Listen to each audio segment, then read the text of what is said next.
Ashley. That I don't know who's here, but I probably know all of you, or you know me, or anyways. Okay. Nervous. Got it. Okay. You can do it. I completely forgot. Okay, so suicide has affected many people's lives, including mine. When I was 17, I attempted. When I was 17, I killed myself for 17 minutes until the EMTs resuscitated me and brought me back. And I felt in that moment like many people who choose to kill themselves or live life feel, just kind of like it's not worth it. I'm not worthy. I'm a burden. I have no one.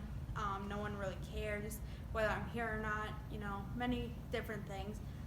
But everyone that has like to make the decision whether to stay here or end it has their own reasons.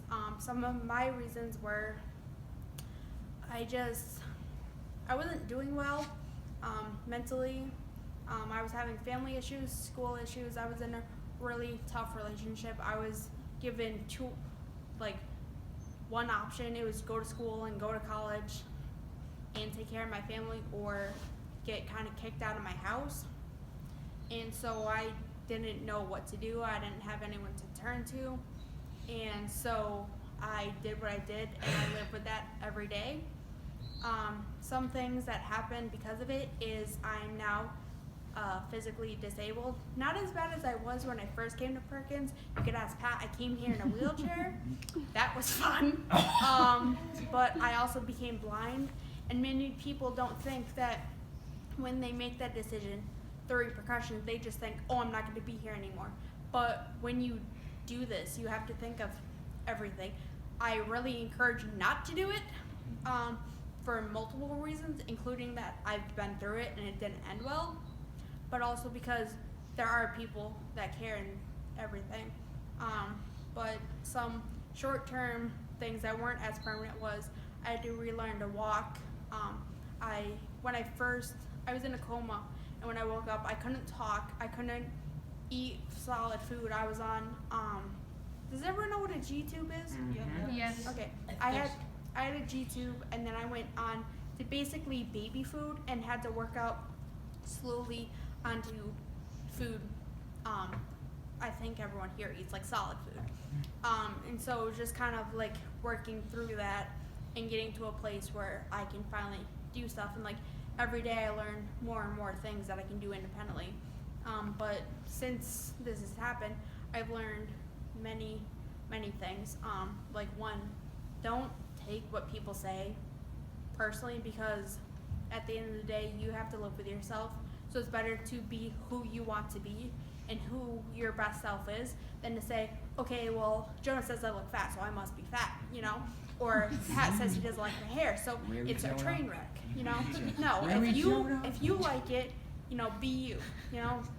Forget about what society has to say, you know? Because you can't, once you hit rock bottom, you have nowhere else to go but up. Because I've tried, you can't dig through concrete, you know?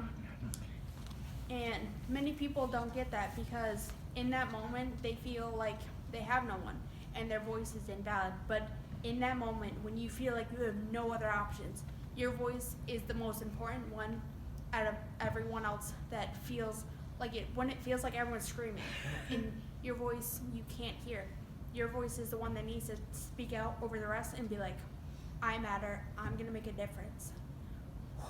I can't breathe, hold on.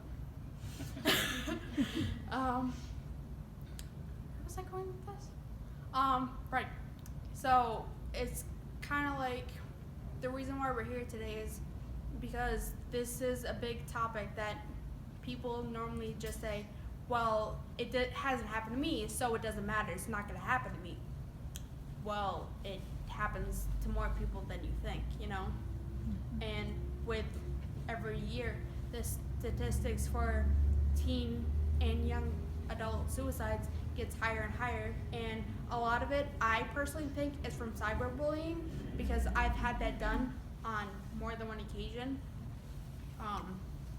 But it was just it's hard because what can save someone's life could easily be saying, like, oh, hi, you know, I know we haven't talked, but hi, how you doing, you know, or even passing someone in the hallway and be like, hi, Jeff, how you doing, whatever, and keep walking, you know, or saying, who's here, I'm trying to think who's here, like saying, Annika, do you want to come sit with us at the lunch table, you know, something as simple as saying hi, or asking someone to come sit with you, or like saying, oh, you're having a hard time, like, talk to me, I'll listen, or you can cry on my shoulder. Something as simple as that can save someone's life. And we're a community, we're basically family at Perkins. Whether you like it or not, we're family. So, Ain't that the truth? yep. Like everyone knows everyone to some extent, or at least you know who they are by their name, you know? We're all family, we all care about each other to some extent, you know? And we wouldn't be here without the support of the staff and the teachers and the TAs, everyone that goes out of their way, you know? And so what I need from everyone here today is just to be that person that says, hey, how are you doing? Or hey, do you want to come sit with us? You know, whatever it is, even texting someone, being like, hey, how are you? You know, because that little like hello or do you want to come sit with us? Whatever it is can make an entire person's life change in an instant. It could be that difference between I'm done, I have no one, to be like, people actually do care. There's a reason why I'm here. Everyone has a reason, and it's going to take each individual person time to find out their reason. I still, some days I'm like, what is my reason? Why am I here? And then I think about everything I've overcome. You know, before I wasn't really religious, and then through my experiences, I've become Christian and everything. I'm not forcing religion on anyone. This is not what that's about. I'm just saying, in my experience, that's what has helped me get to where I am today. And it's just, we meet people for a reason. Some stay for a lifetime, some are just a season. But we always meet people to change our life in some way, you know?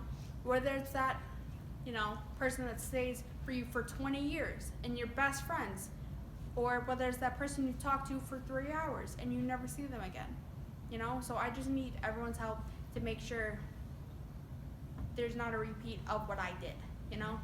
And if, Rachel. Huh? Yeah. Yeah, so I'm gonna kind of repeat myself, but if there's one thing to take away, just know your voice matters, someone cares, and someone loves you, and someone is always listening. And like here at Perkins, some people you can talk to if you or a friend is feeling some type of way is the counselors, Jen Potter, Joe DeTapio, Lindsay Connor, I think her name is, right? Lindsay? Lindsay O'Connor. Yeah, Lindsay O'Connor, Alessia Guerrero, and Debbie. Yeah, her. Yeah, her. And then it doesn't always have to be a counselor, you know, because you could easily go to Pat and say, hey, I'm feeling this way. Can you help me find someone to talk to? Because Pat's really cool most days. I'm kidding. He's great. But you know, I bet you $5 he'd be willing to sit down and either talk to you himself or send you in the direction of the right person to talk to. You know, your staff in the cottages, easily you tell them, I'm feeling this way, or I'm worried about so-and-so. They will help you and guide you into who to talk to. You know, all the teachers, same thing. You just need to be willing to put your trust in someone else and let them help you, because don't be stubborn like me and be like, I got this, you know, just push through and say, yeah, I know I can't do this, but I need to find someone who can. And even if you don't feel comfortable going to a staff or teacher, I'm in KS. You can ask pretty much any teacher for my email and just like reach out, say, hey, this is an issue. And then I'll say, okay, I'm gonna tell so-and-so and they'll talk to you or whatever. So, yeah. I think that's it, right, Rachel? Okay. Do you, by the way, question, do you want me to point out the whole statistic of 8/7? Oh, yeah. I think Kelsey's gonna do that. Oh, sorry. No, it's okay. No, but I just want to thank you all for coming today. Really means a lot. By the way, I'm doing a bake sale next week for suicide prevention. So if you buy something, all proceeds will go to Samaritans Inc. And that brings us to Kelsey, our next speaker.